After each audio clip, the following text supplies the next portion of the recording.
Hello and welcome to Mad Git Radio, episode number 4. Absolutely not episode number 5. This is the second time we've had to record this, and I ballsed up the beginning. So, welcome to episode number 4.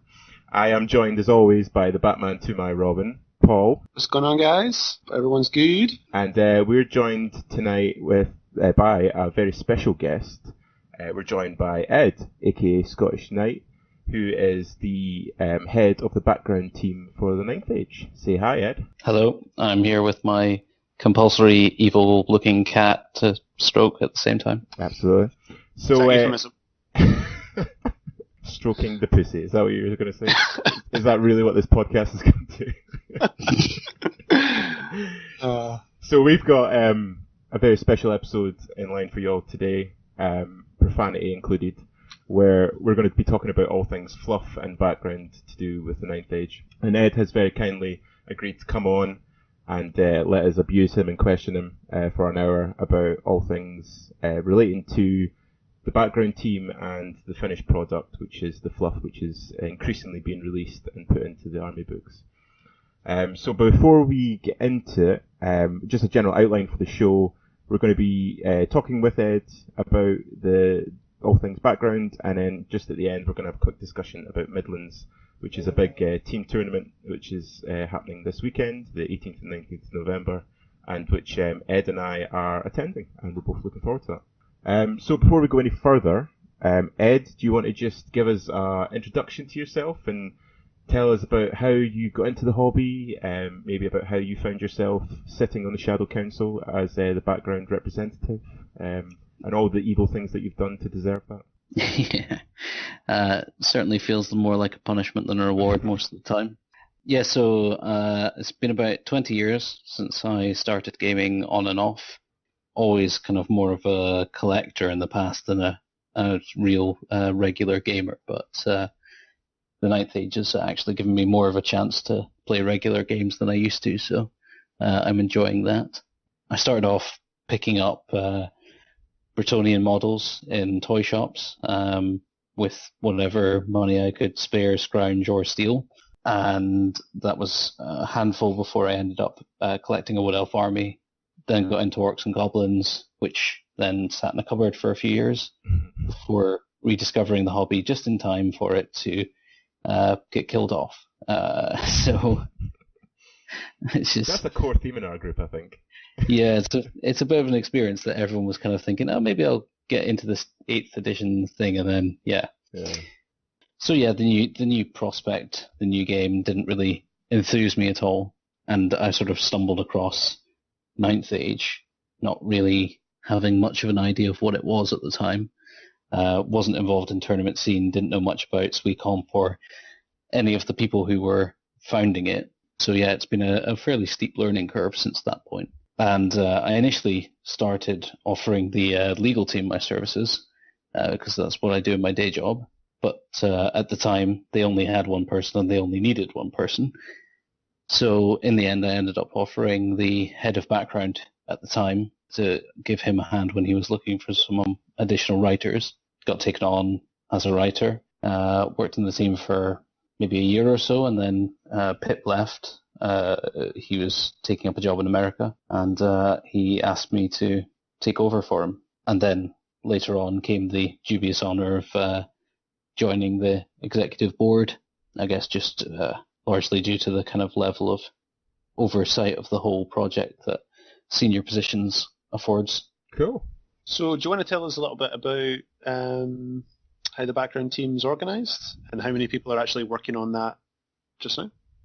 Yeah, sure. So, I mean, essentially, it's a group of writers, a kind of, fairly loose collective. We don't have formal divisions within the team, apart from when we occasionally take on consultants who kind of help with a specific subject matter. But generally speaking, we have a pool of writers, each of which is able to contribute to whatever the current project is. So currently speaking, we have the Warriors book. We are naming all the new elements of the books for 2.0 for the beta releases. We are also developing background for the armies that we haven't finished yet, so that's The current projects are Ogres and Saurian Ancients.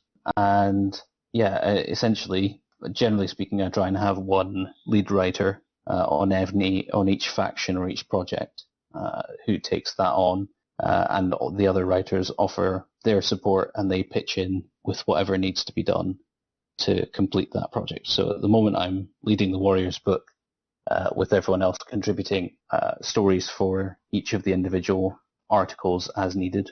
That's cool. So it sounds like it's very collaborative then. You don't kind of just dispatch people to go do a book and then they come back when it's finished. Yeah, no, I mean, I think part of my concern has always been to want to get a breadth of voices, both within the book and also when reviewing the work that's been done.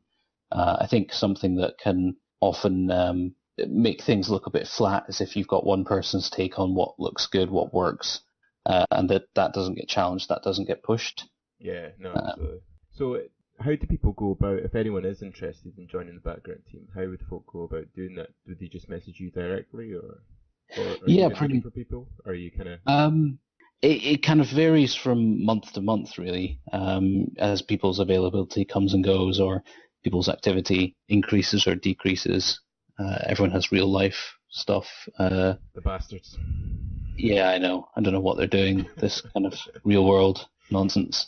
But yeah, so I mean, from month to month, it might be that we're very well staffed. It might be that a few people have kind of stepped back for a time. So I always try and have my eye on the potential next writer who might be able to join. There's also a bit of lead-in time because it takes a bit of time for people to get up to speed with all the material that's written already, which is, I would say, anyone who's joined the team recently would say it's quite surprisingly substantial. Cool. So yeah, I mean, certainly write me if you're interested.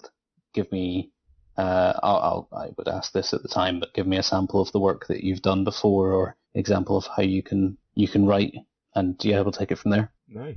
So, because obviously, I mean, Ninth Age is a vast number of armies, and there's even nations that are kind of hinted at in the rule book, which obviously has a big bit of fluff that aren't covered in the army books just now. So there's this huge world of background that needs written. You mentioned that you're doing like projects, so you're very selective in the ones that are active just now. Obviously, Warriors of the Dark Gods and Demon Legions are the ones that are pressing just now, but you mentioned Ogres and Saurian Ancients. Are they kind of the next in line?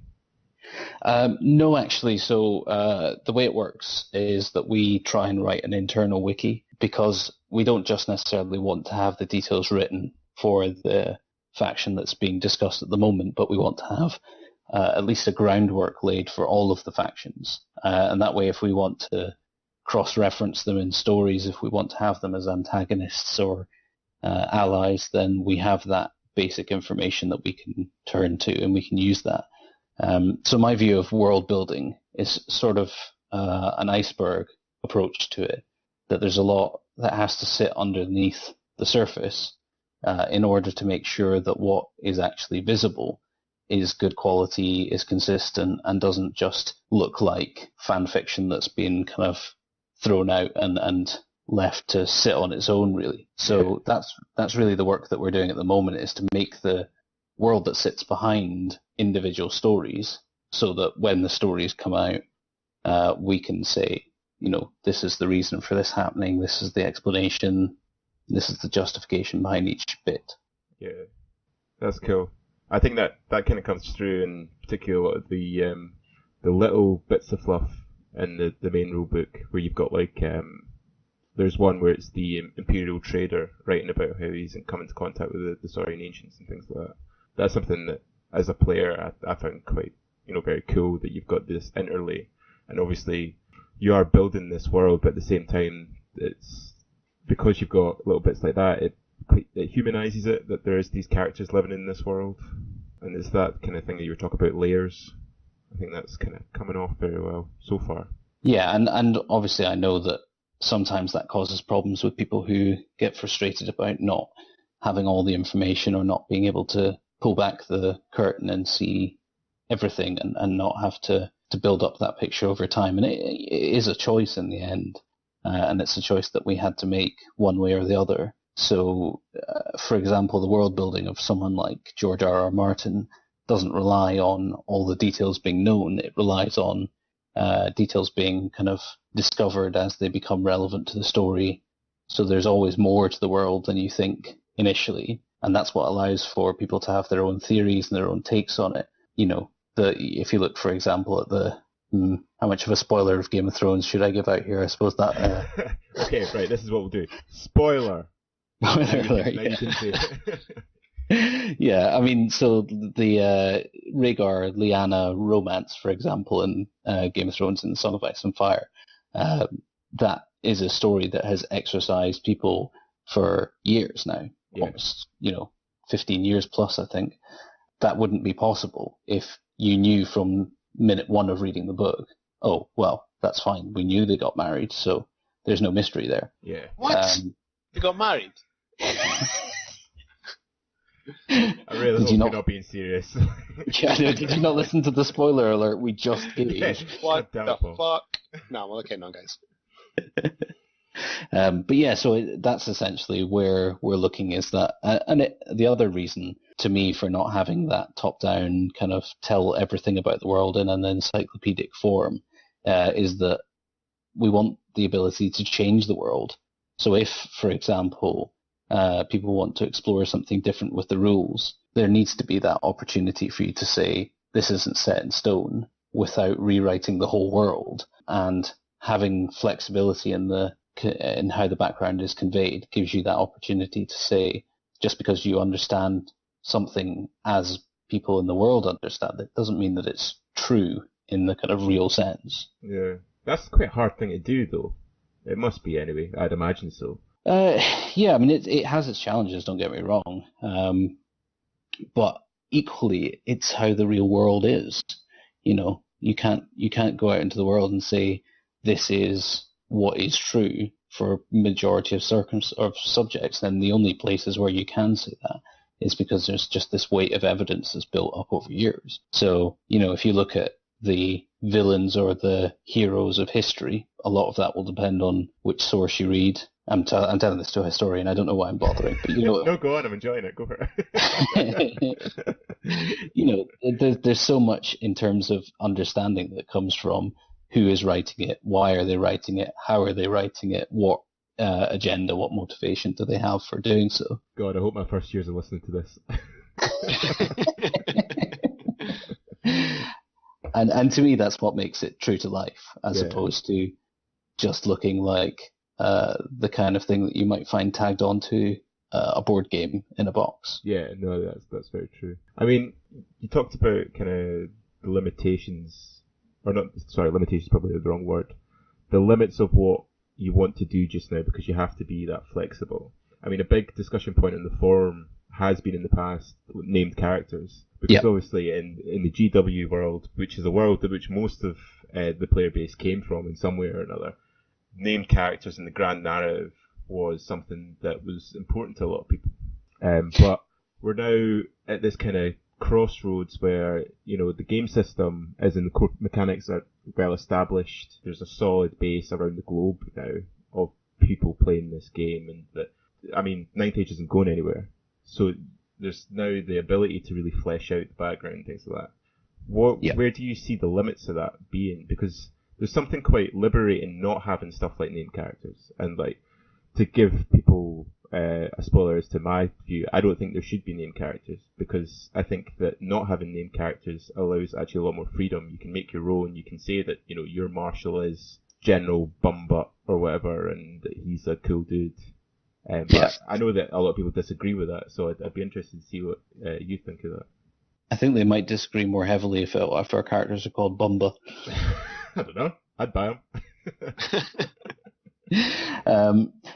To be honest, something that I've always been concerned with, and I agree that some people don't share this view, is allowing people to make their own narratives and leaving room for that.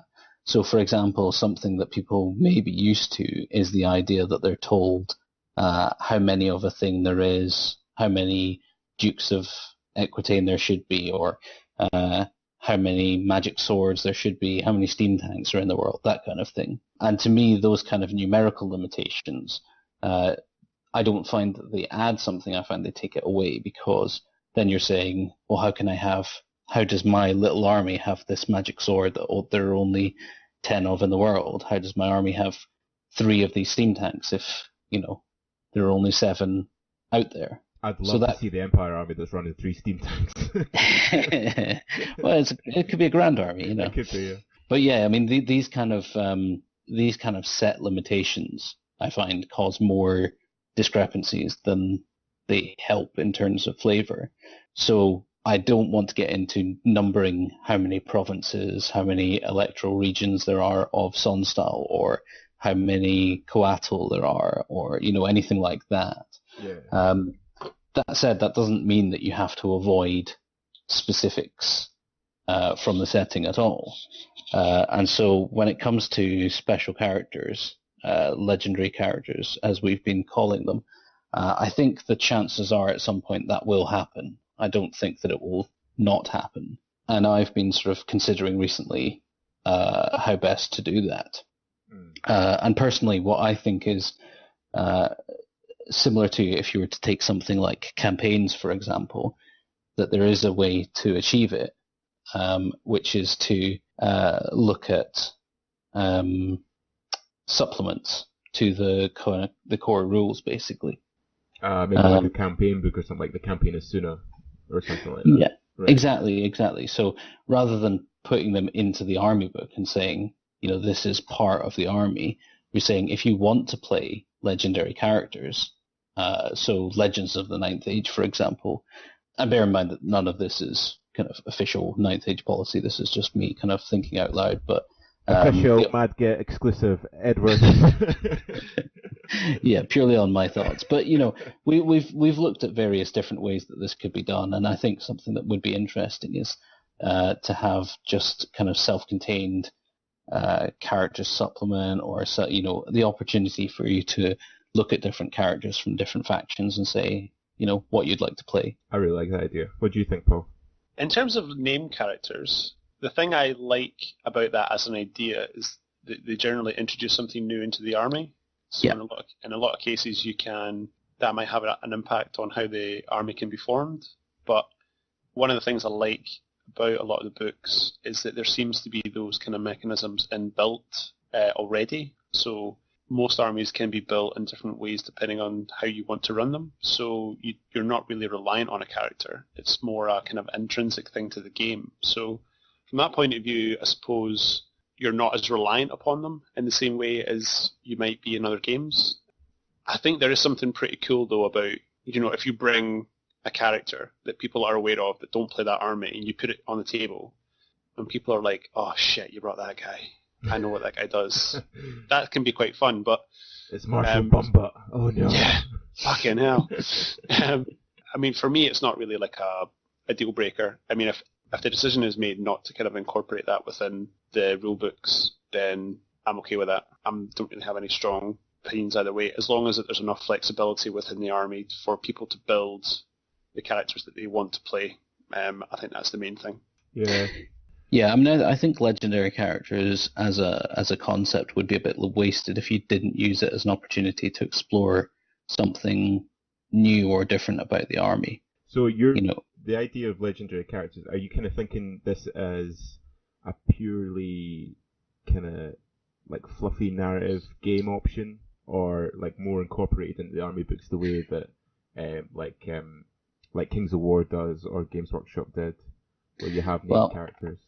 Yeah, it's interesting actually, because I had this discussion with someone recently about special characters when we used to play 8th edition and before, and my general view was that if you brought a special character without agreeing it in advance with your opponent, you're being a dick, because most of those special characters were not particularly balanced, were not particularly fair. Some of them had ridiculous abilities. The gash. Yeah. Even one of the Orc and Goblin ones, Skarsnik, that could delay your opponent's army and turn them into reinforcements and stuff. That kind of stuff that you just randomly, out of the blue, pull on your opponent is not particularly sportsmanlike. And this is why they were banned from tournaments, as far as I understand it. So they were never they were never really seen as a true part of a competitive army list for a fair game.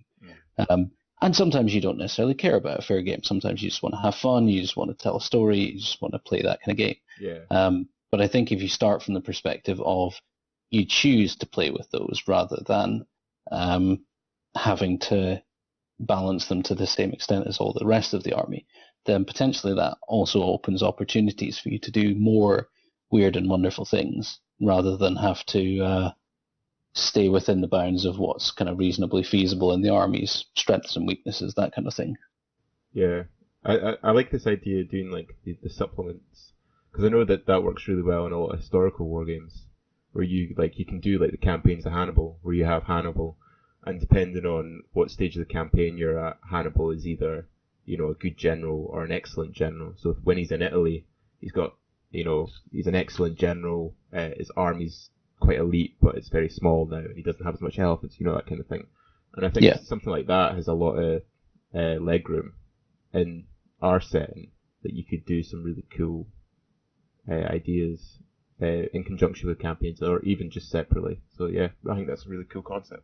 So I think that's a good segue into a conversation about just like the general approaches to the fluff, and some of the reasons behind the core concepts which the Ninth Age was built on. So stuff like the re-inclusion of some armies. So Infernal Dwarves were reincarnated in Ninth Age when in fantasy, and I don't think they're present in Kings of War, like a Chaos. They are. Oh, they are? All right, okay. Yeah, they have Abyssal Dwarves, I think they call them. Of course they do, yeah. So what was do you know what the decision was behind like the core foundations of the background stuff? I mean, to be honest, I would say that the origination comes from which armies were supported. I believe were supported in ETC. I'm not completely sure of that one.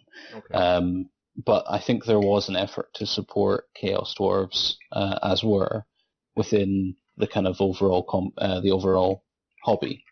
And so from that, obviously, this came the opportunity to say, well, it doesn't matter whether they're supported by Games Workshop or by any other company at this moment in time. We're free to say these are the armies that want to be included, that we want to have included. So that was the kind of origination of, as far as I understand it, this is before my time, because the 16 factions were set quite early on in the process. But yeah, I think from there, we've been able to say there's no reason that we can't support each of those factions in the setting, and then have the opportunity for a few potential future factions as well. In terms of like the actual fluff, because there's obviously this big issue of legacy, and whether we like it or not, a big both background and gameplay influence was Games Workshop's Fantasy Battles, and people still in the forums who kind of trace, whether that's just like in their armies, like they've still got their Sigmar banners or whatever, like there's a lot of people that still are very connected to that. So as the background team, how do you guys deal with that? Because I imagine it's quite a difficult balancing act of finding something new and original, but also having enough of that kind of past flavour to keep the more diehard fans of previous game systems on board, I imagine. Yeah, it's there's certainly no simple direction that you can take that's going to keep everyone happy. So, from the outset, it's a difficult thing to accept, but you have to accept that not everyone is going to be happy with the choices that you make. But what we have endeavoured to do is to look at not necessarily the detail of why did someone like Empire, why did someone like Bretonnia, why did someone like Lizardmen, but what were the themes that sat behind those. And, when you start looking at the themes behind the armies as they were presented, so many of them have historical roots. They tie back to specific civilizations or specific places in the world.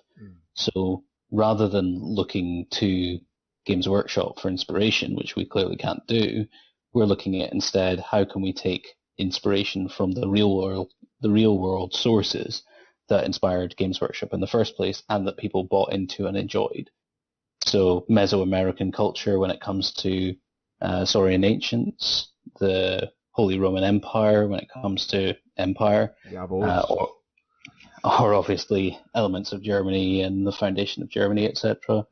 English and French chivalric civilization when it comes to Aquitaine, and essentially you could just go on and on from there. There is almost nothing that doesn't have a historical place within the real world, and then we can take that and use that as a starting point for how to bring it into the Ninth Age as an original but still familiar feeling part of the background. That's interesting. I really like that, because so much of Games Workshop's fluff and all kind of fantasy fluff is deeply rooted in either the historical or the kind of quasi-historical mythological background of the real world. I'm interested about the world map, because I know that this was not contentious but somewhat divided opinion. Because it's interesting listening to you talk about really firmly set in the background and real world kind of ness, if I can say that. And the map is very similar to our world map. Was that was that purposely done to tie into those kind of themes? Yeah, entirely. You could make a completely original world map, and you could mix things around, and you could move this.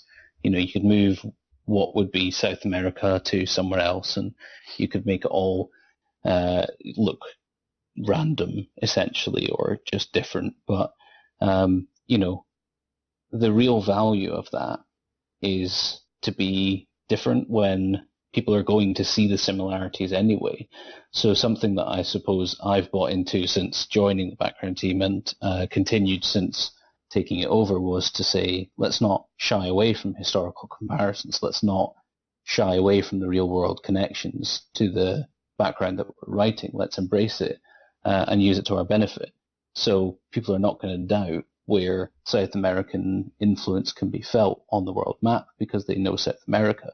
Someone who's picking it up for the first time can look at the map and say, oh, okay, this looks, familiar. There's clearly differences, but I can understand what Vetia might be like. I can understand a bit of what Algea might be like. And it gives them a way to start, where if you look at some fantasy maps, and to be honest, most fantasy maps follow this route anyway, but occasionally you'll look at a fantasy map and it will just have no bearing to anything that you're used to. Quite often they have no geographic sense to them even. So you just have nowhere to sort of start picking into how that map works and how everything sits within it. So that was part of the aim, was to give people a starting point where they don't feel adrift. That's interesting. Because when I first saw the map, I was a bit disappointed with it, because my internal thinking was that you've got this massive new fantasy world, which you could do anything with. Why would you want something that's so like the real world? But actually, listening to you speak there, talking about rooting the factions in geographical areas which resonate with those armies or those races, actually makes a lot of sense.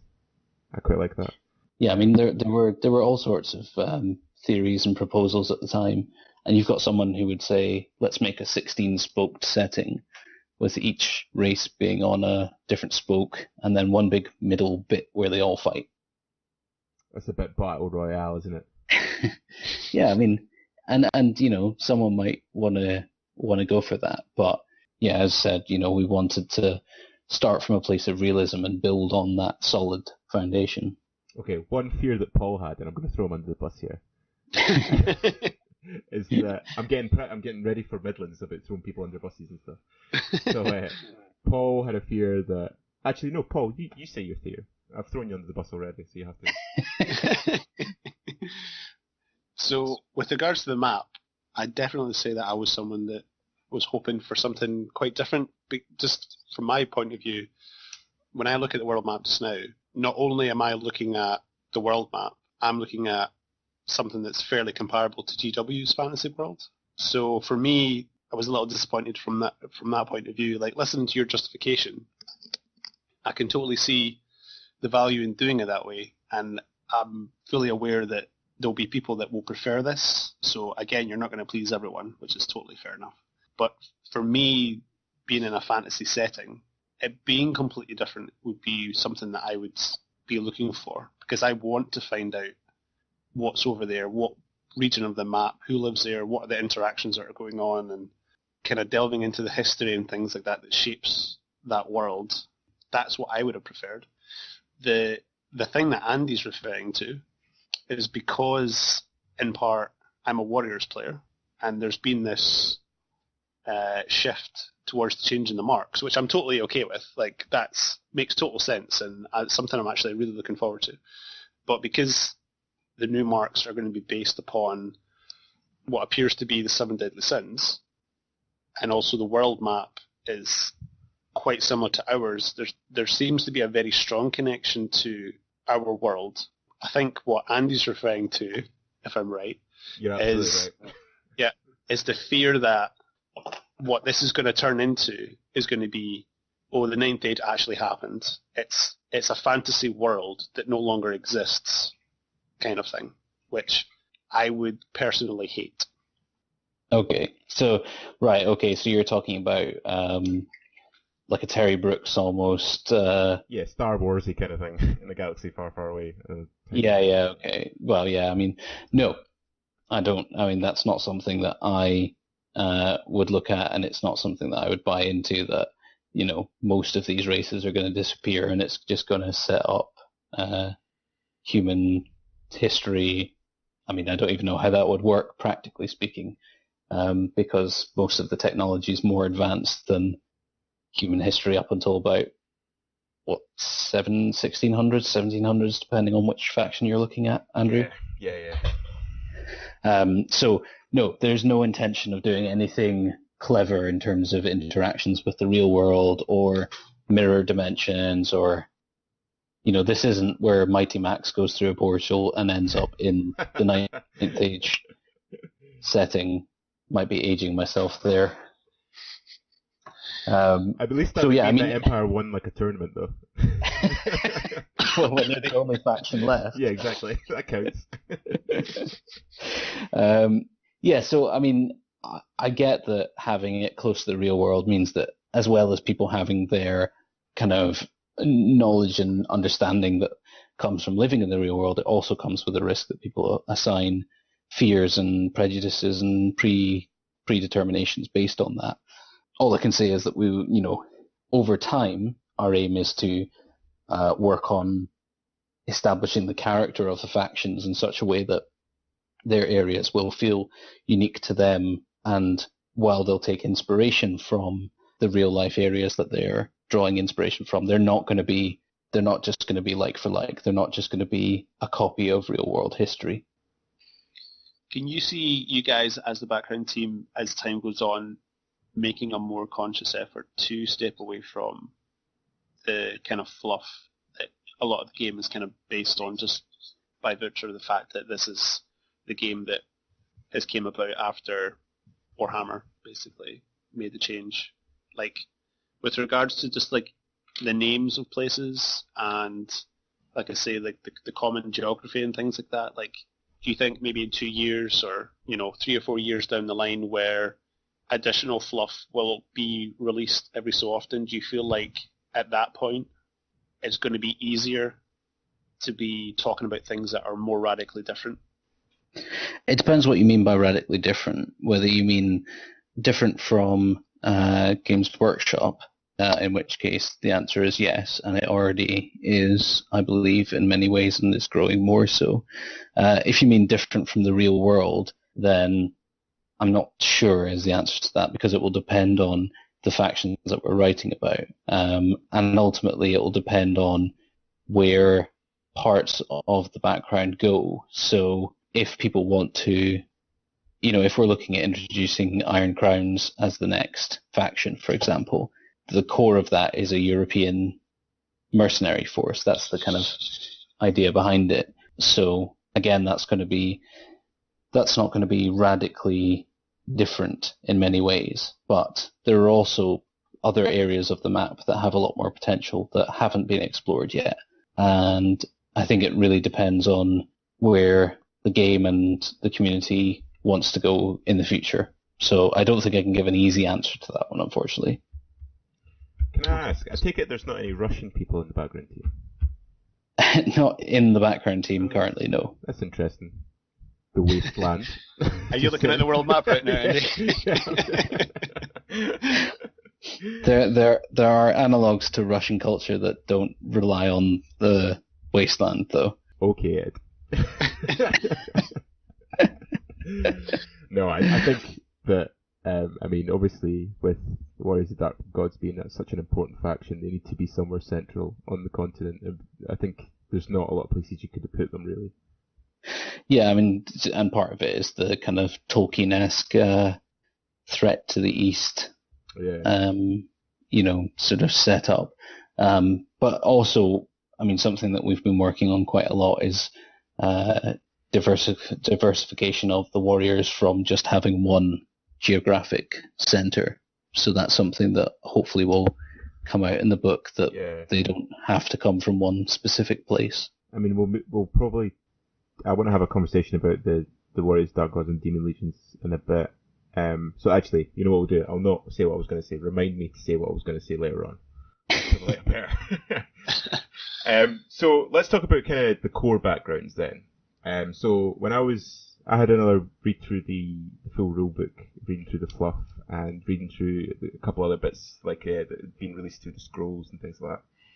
And the core concepts, as I wrote them down, were the Suna myth, the Nine Ages, the Veil, and the world as it is. And we've already kind of discussed the world, so I wondered if you guys wanted to talk through the Suna myth, the Nine Ages, and the Veil, and kind of just have a discussion about the core foundations of what they are and the reasons behind them. So maybe start off with the Suna myth, if you want to give us a bit of background to that, Ed. Yeah, sure. I would also add that these are important stories, but they're not the only stories. So, sure, yeah. It's a fear that I've heard people say is that Suna is going to be the mascot or the the kind of main narrative push of the Ninth Age, and I just want to make clear that although she is a major character, she's not going to be the only character, and her importance will always be more to Empire of Sunstall players than it will be to the rest of the faction. Damn straight. Rest of the factions. But yeah, so the kind of initial, to be honest, this predates me in many ways. Some of the earliest decisions were around naming the ages and this character of Suna being in the background. But I ended up actually finishing off the writing of the myth itself as it is in the rulebook. And the idea was to have this age of humanity. Again, this is very very much mirroring a kind of Tolkien progression of time, which we have to be careful doesn't end up with everyone leaving on a boat and disappearing, and we're only left with humans at the end of it. Frodo. But yeah, so the idea was to have this kind of rise of humanity, which brought about the Ninth Age, and so we needed a character that figureheaded that kind of drove that point forward. So that's where Suna came in, and it was also the opportunity to say, let's start from a strong position of let's not have every character in the setting be a man. Let's not have everything just revolve around male kind of achievement. I think that's super important. Yeah, let's face it, the hobby is always going to have a reputation of being male-dominated or being kind of one that appeals to guys more than anything else. But Sausage fest is the correct term. Yes, if you want to be crude. That's all we do in this podcast, But how much of that is true and how much of it is a sort of self-reinforcing fact of the more you make the game appeal to just men, the more men take it up and the more men talk about it with other men. And then you just don't get to the point where you even encourage other people to look at the game. So from that perspective, and just in terms of having the opportunity to have interesting female characters in the world, it's not like history is devoid of those characters for us to draw inspiration from. So, Suna obviously has quite a lot of inspiration from someone like Joan of Arc. Yep. And so, that's I think one major opportunity to explore with that. And then, it was the kind of rise of a hero and exploring what I think is a relatively original idea was to take Vermin Swarm and to put them as being the primary antagonist of Sonstal. Yeah. So, I mean, the storyline about Avras, actually, before I say that, I really like the cinema. I thought it was really good. But it all kind of centers on Avras, and Avras itself is like a relic of a previous human empire. Yeah. So, what was the decision behind that? Because obviously the iconography that the rulebook puts in is very Romanesque. So it's this idea of like Dark Age. Dark Age isn't actually the correct term anymore, but that kind of like Dark Age civilizations kind of look back on the Roman Empire as that period of pinnacle which we've kind of fallen too far away from, and that's the same kind of sense I got. Was that purposeful to? Yeah. Yeah. Okay. Yeah, absolutely. So yeah, I mean, we wanted to explore that this isn't a linear progression from dark past to progressive bright future. Yeah. And neither is it this kind of constant falling away. So if you look at Lord of the Rings, for example, the majority of that you're looking at civilizations who are dying and fading, and everything is a shadow of what it once was. So we wanted to get away from both of those and to say, there's room for fluctuation in history. You've got room for advanced civilizations who fall apart or collapse, and less advanced civilizations who grow more advanced. So we wanted that kind of historical element to look back and say, there have been great civilizations before. Are they more great? Maybe they're just a bit idealized now with the passage of time. Who can say for sure? But Avras gave us that opportunity to say, look, here's a Constantinople-esque city that people want to recapture, want to retake, want to hold as being the peak, the pinnacle of civilization, that kind of thing. Yeah, that's cool. Why was the decision to stick with the Empire as the core thrust? I mean, I know that because the way that you guys are approaching the fluff, it's not the same kind of line that GW took in theirs, where the story was always really focused on Sigmar in some way, shape or form. But why was their decision taken to, at least in Suna's case, follow Sonstal? Was it just to make it more relatable, or? Yeah, I mean, starting from the perspective of a human character, of a human civilization, it gives it that sort of simpler foundation. It gives you that solid foundation to build on, where you can say people know what to expect from humans, people know what to expect from human characters and narrators. So I think in part it was a good place to start from that point of view. It wasn't going to ruffle any feathers. It wasn't going to put anyone off when they're reading it with reading outlandish ideas, but it also just gave us an opportunity to start fleshing out the world and exploring it from that perspective. But I mean, over time, we've certainly tried to avoid it just being a Sonstal showcase, if you like. So the Suna myth is all pre-Sonstal, for example. It's all pre the Empire of Sonstal being founded. Yeah, it's all the tribes and stuff like that before the Empire's founded. Yeah. So you've got tribes that form Sonstal. You've got Equitane, which was a kingdom before Sonstal was founded, which will be part of Equitane's kind of historical storyline when that comes out. You had tribes that formed other Vetian nations at the same time as well. So it was an opportunity to follow a character who would be important to the background and who would have a place. And it just I think partly it just so happened that her natural place was within Empire of Sonstal as their kind of legendary character to look back on. Cool. So what about the 9 Ages? Obviously, because that fits.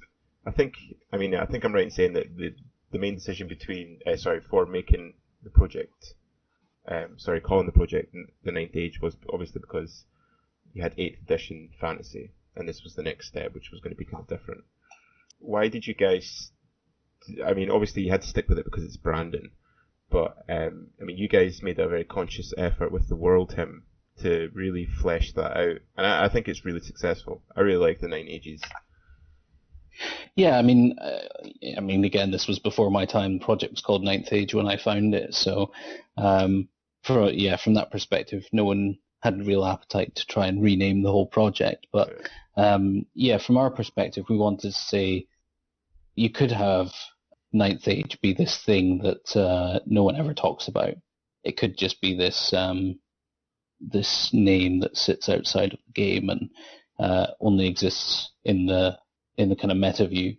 But it would be better from our perspective if it was something that you could actually refer to in world and say people know or people call it the 9th Age. So yeah, from our point of view, we just wanted to explore what events would be significant enough globally that they would actually cause people, at least in Vetia, which can then sort of transfer across the world, to divide the timeline into ages and what would cause one age to go into another. So kind of like the descriptions of Middle Ages and Dark Ages, and I know you probably don't like those, and those are probably outdated and not used. But sorry, that's before my period.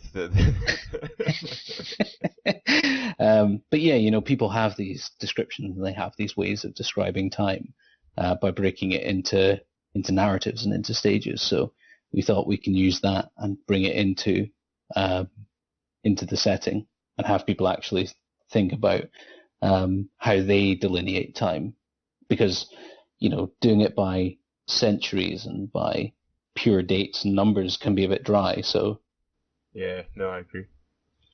I like as well that every faction plays into it. I mean, some feature more than others in the 9 Ages, but in a way that reflects their fluff. Like the Sylvan Elves they pop up a couple times in the world hymn, but that they're meant to be quite reclusive, defensive, not really meant to be on the forefront.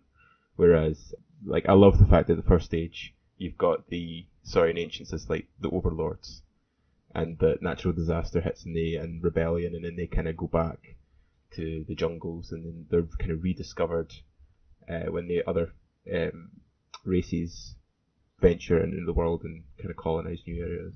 So I take it there was like a purposeful effort to try and include every faction in the world hymn. Yeah, everyone, you wanted a reason why a faction either was or wasn't heard from, or did or didn't play a big part in it. So yeah, wanting to have at least a small nod to each faction and kind of representing what part they'd played in the overall development of the world and its history. And yeah, as you say, some groups would have been less interested in shaping the world, or who would have avoided some of the events that played a part in that. But they were still there, and they still had a presence that we wanted to at least reference in some way. Yeah. And what I really like about the 9 Ages is, and it's something we've already touched upon, is the lack of finality or fatality. Like in GW and in like a couple fantasy kind of settings, there's this kind of idea that the big baddies are going to win in the end, and it's all about the epic struggle that's kind of futile. Yeah. And I've always found that, particularly in a game setting, it's actually quite hard to get into, because what's the point if you're all screwed? And I really like how that wasn't, and it seems purposefully it wasn't included in the 9 Ages. Yeah, again, that's part of the kind of cyclical history idea that there are rises and falls, and one nation can, if you look at something like the British Empire, the fact that a tiny island can have this ridiculous huge empire and then can dwindle away. If you had an inevitable rise or an inevitable fall, you're never going to have that kind of narrative fitting into the world. So you need to have that prospect for change and that prospect for advancement and decay, basically. Yeah, no, absolutely. So what about like alliances? That was a big thing that kind of crept into the GW fluff. What's your kind of take on it for 90? Yeah, so something that partly I wanted to get away from the idea that there were factions that would never be seen together in any circumstance whatsoever, that kind of absolutist mentality, because partly, I mean, that's so rarely true to life that, you know, almost anyone will ally with someone in the right circumstances. And the question is just how dire do those circumstances have to be before you would make that alliance? And so the question was more like, how do we support the idea that alliances can exist? And it's something that we need to explore more, but without necessarily saying these are the inevitable alliances. So there will be probably more enmities than alliances, but we want to make those kind of example enmities and example alliances rather than being the connections that exist between all the factions. Yeah. So and again, that's like part a grand alliance. Like there's not going to be like a Dark Gods grand alliance which sees. No. Yeah. Right. Okay. Cool.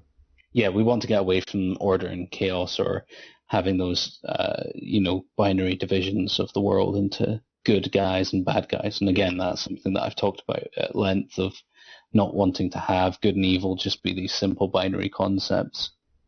That leads us quite nicely onto the Veil, and I don't know if you maybe want to give the people listening like the overview of what the Veil is, because I think it's a really interesting concept. Yeah, the Veil, I guess, to know the Veil, you have to know the mortal realm and the immortal realm, which are the kind of realm where you have matter, kind of reality, if you like, and that's solid and tangible. And then you have the immortal realm, the realm of magic, where everything is possibility and change and flux. That was to do with having an origin for how does magic come into the world, where does it come from, what part does it play? And then you look at, why doesn't it happen all the time? Why doesn't magic just flood the world? And so we had the idea of the Veil, and of there being these kind of elemental forces rather than gods, and they're kind of tugging at the world in different ways, and you need to have a division between them. And that's what the Veil is. And the Veil as a concept, it's a metaphor for a barrier, but it's a barrier that can be strengthened or weakened. It's a barrier that can be very occasionally torn, and it's permeable, so it allows a certain degree of movement. Yeah, because I like the idea that you've got the gods, and there's obviously a huge pantheon of gods, some of which have no interest in the mortal realm, and then you've got others like Suna or the Dark Gods, which are more involved, and that they kind of get their power from organized religion in the mortal realm. Sorry, I like that because it gives them a reason to care. Whereas there's a lot of fantasy settings where you've got these big, powerful beings that play this massive role in the grand narrative, but you don't really understand why they're doing it. Yeah, I mean, you don't necessarily want to know what their motivations are in the micro sense. You don't want to know why they're doing their actions, because otherwise you make them a bit too mundane. But I agree, when we were kind of fixing the world, it made no sense to me to have gods who didn't need something from the mortal realm but still cared for unknown reasons. You wanted to have at least some element of grounding of why do they give a shit, why do they actually turn up, why do they help people out, there's got to be some element of reciprocity there. Why does Suna abandon Andrew's magic dice rolls every time? I think Andrew's prayers are not good enough. I think Suna's a fickle bitch, actually. I expect that to be our calling cry at Midlands. Fickle bitch! As Andrew's escorted out of the area. That's the path to the Warriors of the Dark Gods chat there, man. Yeah, right. I've spoken far too much in this podcast, so I'm going to hand over to Paul to talk about Warriors of the Dark Gods. Warriors, eh? Good pick. Yeah, what's that about? So when's that book coming out? Good point, Paul. Good. Yeah. soon as it's ready. No, it's just as you're talking about how like the veil works in the immortal realm and how there's this idea of the fact that these beings, they kind of need something for the mortal realm. It's quite interesting because, to me, it just makes them sound like parasites in a way. They can't really exist without this kind of feedback, if you like. In a way, I think it would depend on their own behavior. I mean, I think the option is there for them to be purely parasitic, or the option is there for them to have more altruistic goals and everything in between, basically. So yeah, I think there's certainly a possibility for that view to be taken, that maybe this god doesn't care about me at all. He just wants he wants my belief, wants my faith and trust in him. But even something like a deity like Suna, for instance, where from the outset it would appear that they are more kind of, what's the word? Benevolent? Yeah, but again, they're still dependent upon worship, presumably. So they're not really in it to be good. They're in it to basically fulfill their own purpose at the end of the day. Well, I think that's really where we get into interpretation of someone's motives. So, a paramedic gets paid for their job. It doesn't mean that they're not in it for doing good, doing good for people. So, but the point is the paramedic will exist regardless of whether they do that as a job or not. Yeah. My question's about the god and how they basically sustain themselves. Yeah, and yeah. So so to kind of put that in context, not all immortal beings use or need belief. It's a source of power, but it's not the only source, and it's not necessary for them to live. It's not like they would wither and die, but they would be less without it. So what about like the gods themselves? Because I know that this has all been released. That it's the kind of the sins idea, but I don't know if maybe you want to have a quick run through, you two, about what the new gods are going to look like, and perhaps how they kind of manifest themselves in the mortal realm. Well, that's an easy question. That's an easy one to answer, because they don't. There we go. Basically. Moving on. So what we looked at was what makes a god, what defines a god, and what makes it about faith rather than just seeing them. If you could have a god could show up whenever they want, why wouldn't they? Why wouldn't Suna just show up and say, "Hey guys, I'm Suna, you should worship me"? I ask myself that question all the time. So yeah, I mean, what makes it not become a kind of like an ad campaign? Basically, you're having a war over who's got the best god. Why wouldn't your god show up? So we kind of looked at that and looked at the kind of properties of the world that we'd designed, and also at the nature of demons and other supernal creatures. And basically, the idea was that a god of that power, the world just couldn't support their physical presence, their presence in the mortal realm, because anything from the immortal realm needs a certain degree of magic to sustain it. The more powerful it is, the more it needs. So for a god, something of that power to exist, there just isn't the level of magic to sustain them, basically. Okay, so what about like their supporters? Because obviously, like demon legions are demons, so how does that work? So, I mean, it depends on the number of them and it depends on the setting. But generally speaking, they can cross the veil in areas of high magic. So that's where you've got somewhere like the Wasteland. Okay. Or they can be drawn through, they can be summoned through rituals, you can create areas of where the veil has been thinned in order to bring them through. So yeah, we've looked at various different ways in which you can have them enter the world, and there'll be some examples of that in the Warriors book, just to kind of show how that would operate. Yeah, because this relates to the thing I was going to say earlier that I really like, and it's similar to the Gene Stealer idea in 40k, that there's this invisible threat that's constantly present, that your next door neighbour could secretly be, a worshipper of the dark gods, and that no matter where you are, if you're in, Volksgrad or you're in, a Saurian temple, that there's there's, because of the way that the sins kind of work now, like every race is susceptible to dark influence, and that they can strike anywhere. And I really like that. It makes the warriors and the dark gods themselves much more versatile, I think. And from a modelling point of view as well, I mean, like, there's no reason why you can't have a warriors army that's made up of, like, Saurian-esque guys, which I think is really cool. Yeah. Yeah, and I hope that people will, at some point, will take to modelling them. I would love to see a halfling warriors army, for example. That's a thing. Are halflings in 9th Age? So we have discussed about them having a formal place. At the moment, they're kind of, we've left ourselves a room where they can go in, but we haven't done anything with them as yet. Okay. Particularly because I guess the question is, what do you do with them? Fuck all, apparently.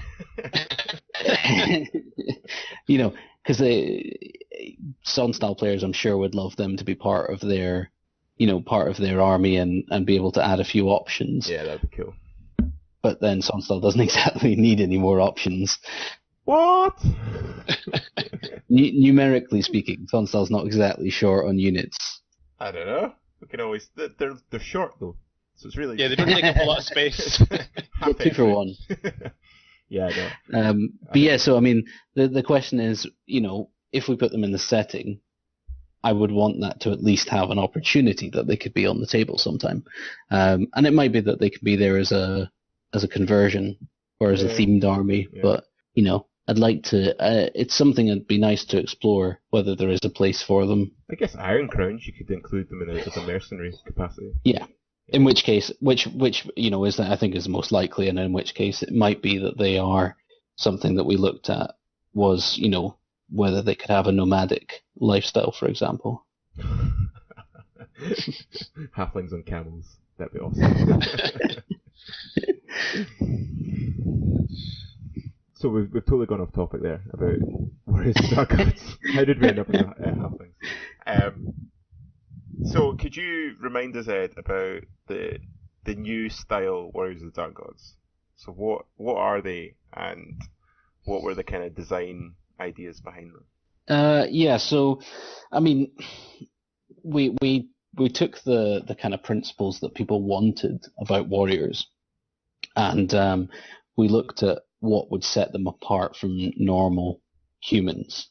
You know, using humans as a baseline, but obviously there's nothing to prevent it from being elves or ogres or whoever. So the kind of starting point from that point of view was, what sets them apart? Do we want them to... They could just be barbarians, for example. You could take the view that they're just a barbarian culture, but that doesn't really set them apart as such. That just makes them one more human civilization. So what we kind of took from what people liked about them and what we could take from the themes was that they were empowered in some way. And then you look at the kind of sources of what could be used to empower them, and the idea that people liked having dark gods. I mean, that name was already in place, the Warriors of the Dark Gods. So we looked at what the Dark Gods could be. And at that point it was sort of, I think the kind of decision was made to look at them as individuals primarily.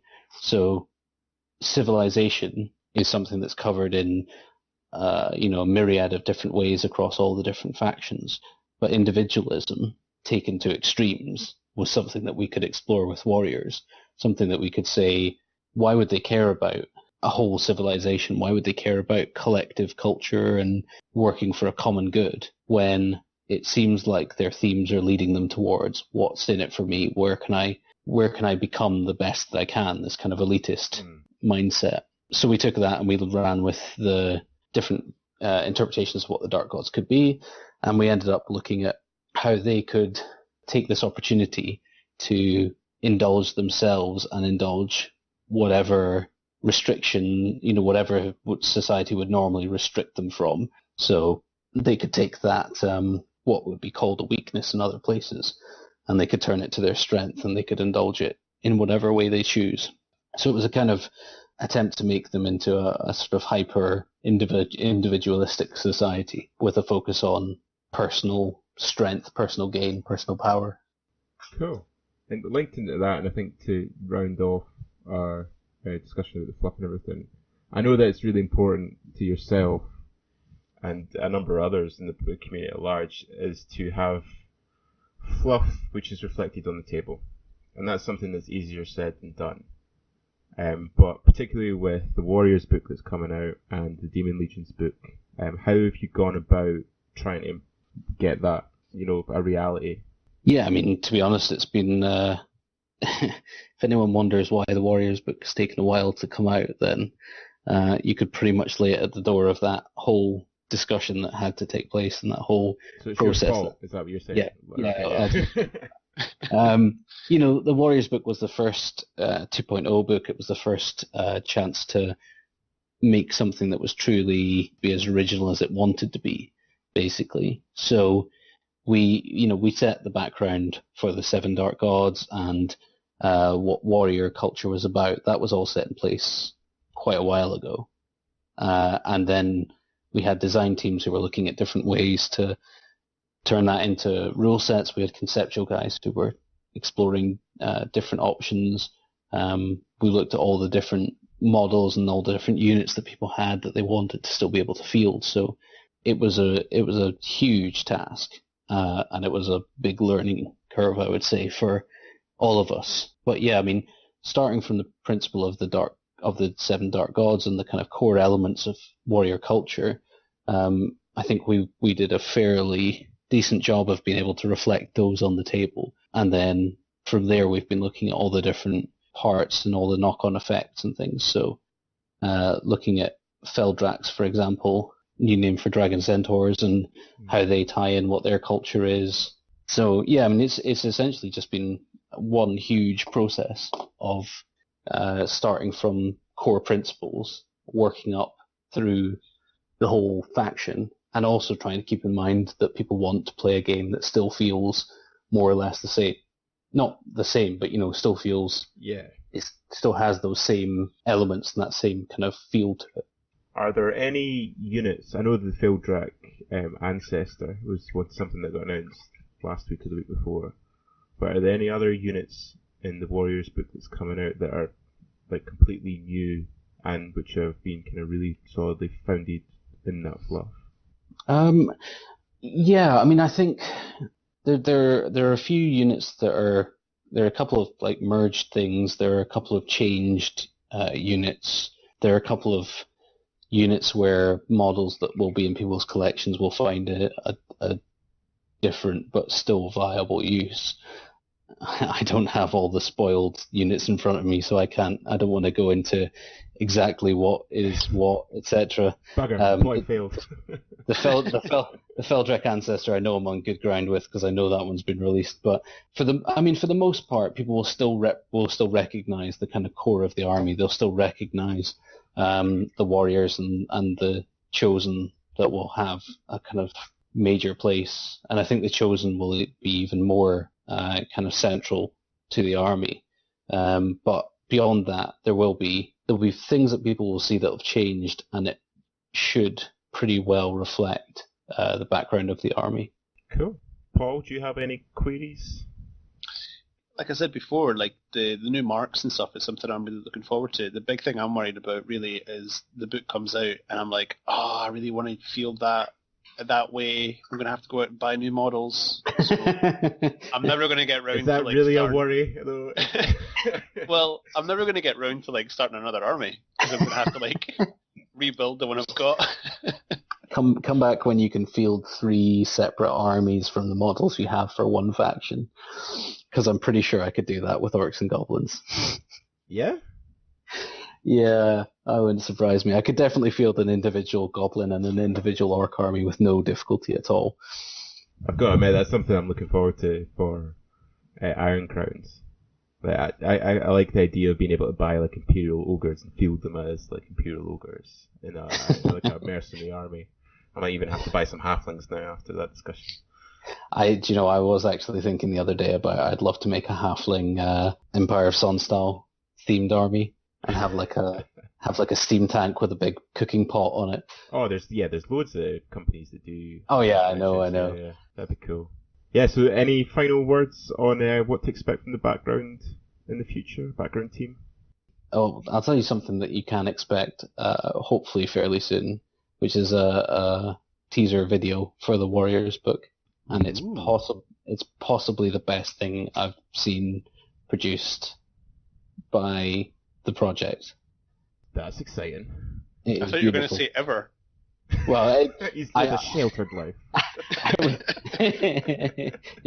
Yeah, I mean, this Game of Thrones thing that people talk about is nothing compared to this. Garbage. It may be one of my favorite trailer teaser type things ever, I would say. It's just tits. It's just 30 seconds of tits everywhere. No, that's Game of Thrones. Yeah, actually. See, as you talk about the video, that was something I was thinking about looking at the rulebook. As the background team, obviously you guys work a lot with the artists and things. Yeah.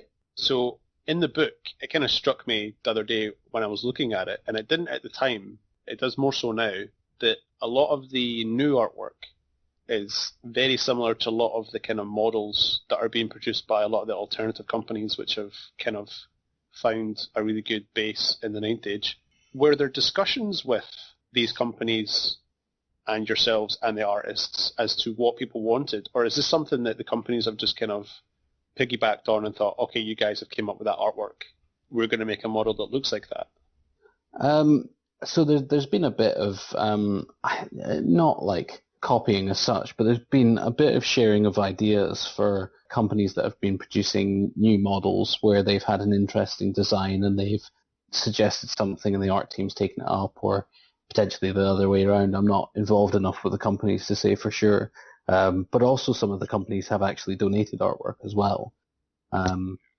So some of the artwork that you'll see, particularly in the main rulebook, is artwork that has been donated by supporting companies. So, I mean, we love the idea that there will be this kind of reciprocal arrangement with companies who want to support, want to get involved. But we're never, we're not getting into the point of tying to an individual company or giving prominence to one specific company. So it's really just a kind of a sharing of ideas and a sharing of inspirations, really.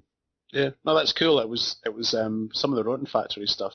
It just struck me. I think it was because they were involved in sponsoring the tournament, and just seeing a lot of their models kind of in the flesh. There's a few different kind of demon-esque or warrior type artwork pieces in the book that I was looking at, and I was just like, wow, that's really similar to actually some of the Rotten Factory stuff. That's actually really cool. It wasn't something I'd picked up on before. Yeah, I think one of our artists actually, he has a very similar style to the Rotten Factory stuff. So that, I mean, I don't even know if that's directly related or if it's just the fact that that's just his style and it just happens to be similar. So, but yeah, I mean, there are certainly companies coming up with interesting and different ideas that hopefully will inspire things in the future as well. Obviously, you're head of the background team, and you guys have to work very closely with the guys that have to basically get these ideas onto the table and get them to work in a way that's going to be manageable and that's not going to break the game. How easy is that? Like, presumably there must be a lot of back and forth between you guys in terms of you guys coming up with a rule and then the real guy saying that's just not possible on the table. Well, we never come up with rules, basically. As a background team, all we do is set the inspiration for the background. And obviously sometimes that will kind of have a knock-on effect where the design team will say, in order to implement the background, we need to have a rule that's like X or like Y. And sometimes we have adjusted the background to incorporate things where, if a rule's proving difficult, then it's there for the design team or the rules team to say, this doesn't really work, is there any way we can change that? And then we explore how to accommodate it in a way that can support the rules. To me, that's an important thing, is that you don't want to have one part of the project dictating how things are going to be to the rest of the project, because that doesn't result in a quality end product, because the background team aren't designers and the designers aren't writers, and no one can do all things all at the same time. Cool. One thing that we've maybe not talked about a lot about over this podcast, but we should at least have a shout out, is the art team and the layout team, because some of the artwork, and particularly the main rulebook and the Sylvan Elf and Undying Dynasty full army books that are up on the forum. It's just awesome, like incredible. Yeah.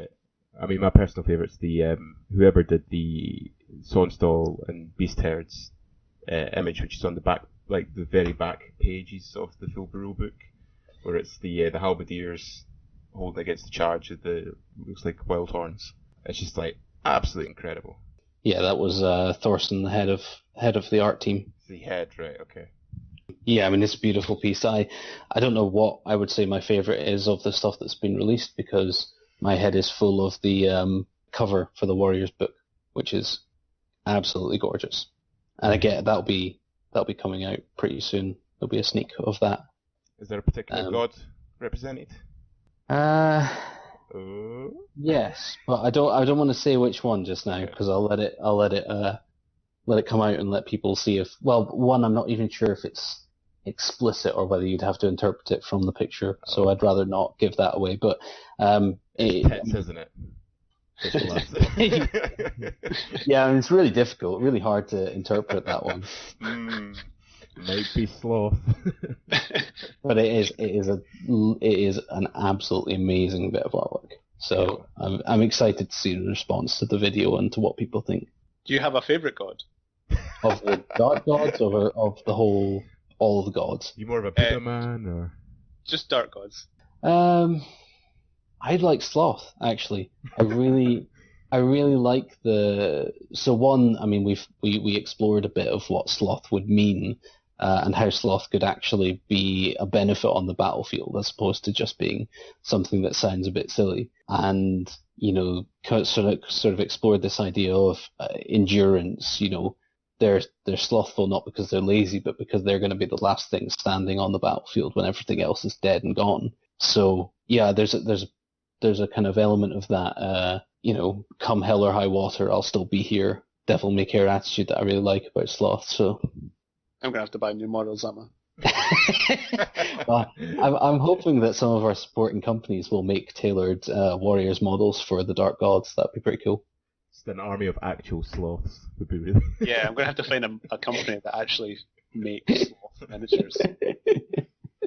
Just think of like Zootopia, Exactly. Yeah. Actually, the Warriors team were looking for sneak peeks of some of the design notes for the art team for the Warriors design. So those will probably be coming out in the next day or two as a sneak peek. So yeah, there'll be a bit more guidance for people who are looking for, different visual representations of the Dark Gods. Nice. And if any of the rules team are listening, sloths are actually very good swimmers.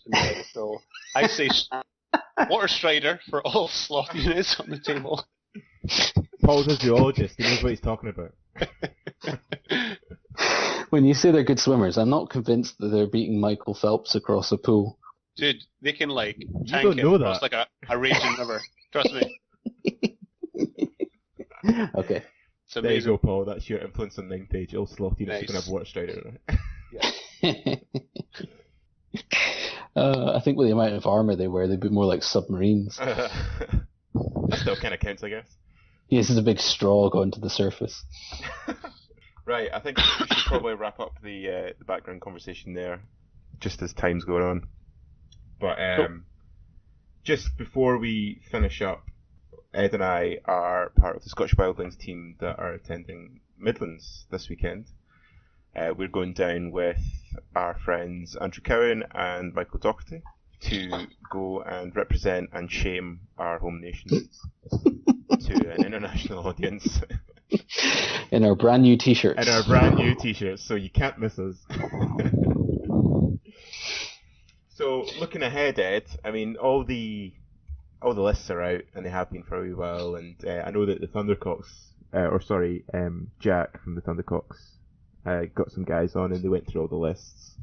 What's your overall thoughts going into it? I wish that I had taken an item that kills zombie dragons. I know, right? Oh, I know. I think they're called cannons. No, I think they don't work, man. They don't. They're called anything with flaming attacks.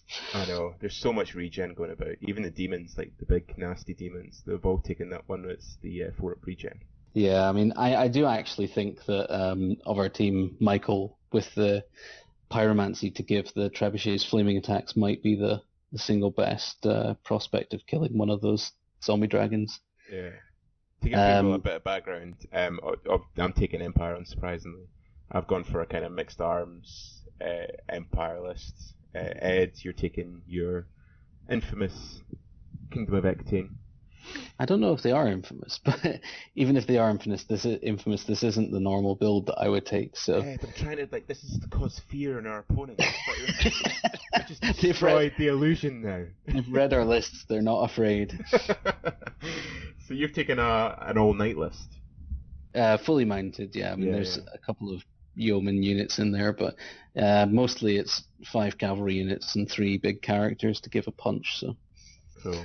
And Andy's taken his Dwarven Hold, and it's a very hard to break down Dwarven Hold army that he's played for a long time. And Michael is taking your Orcs and Goblins. Yes, because you two decided that you only wanted Empire, and you have yet to diversify properly. So I have over 120 zombies which are built and just need to be painted.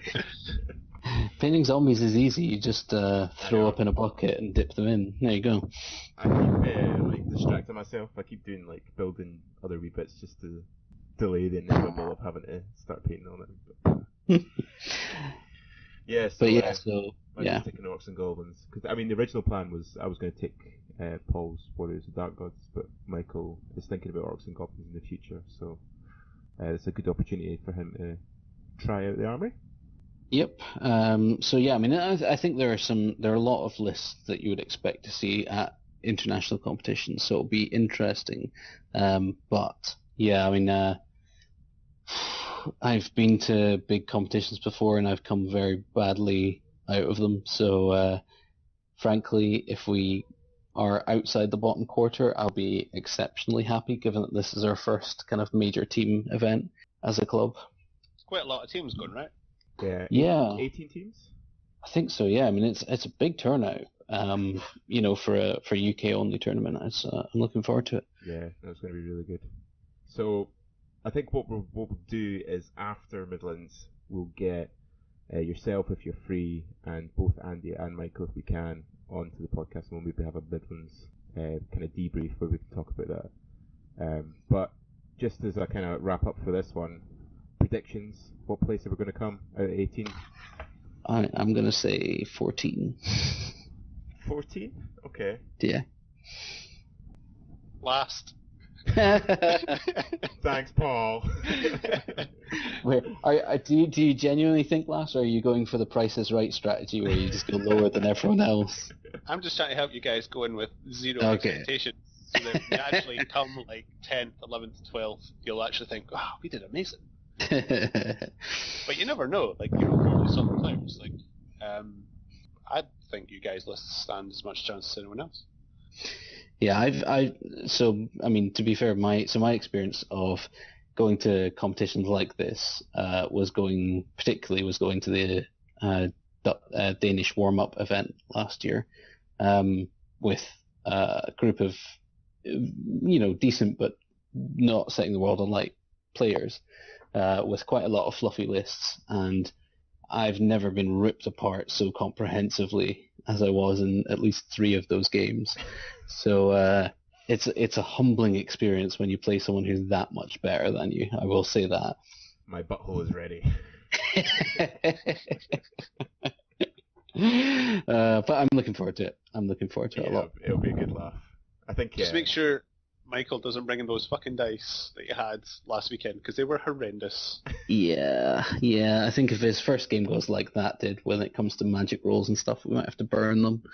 I think you need backup dice. Yeah, I think we'll have a communal dice bin, and any dice that is repeatedly rolling ones, saving leadership tests, we should just chuck it in the bin, and then save them all for the trip home, and maybe chuck them out or bury them at the border or something. Yeah, they're not coming back home. Not let them back across with us. Oh, yeah.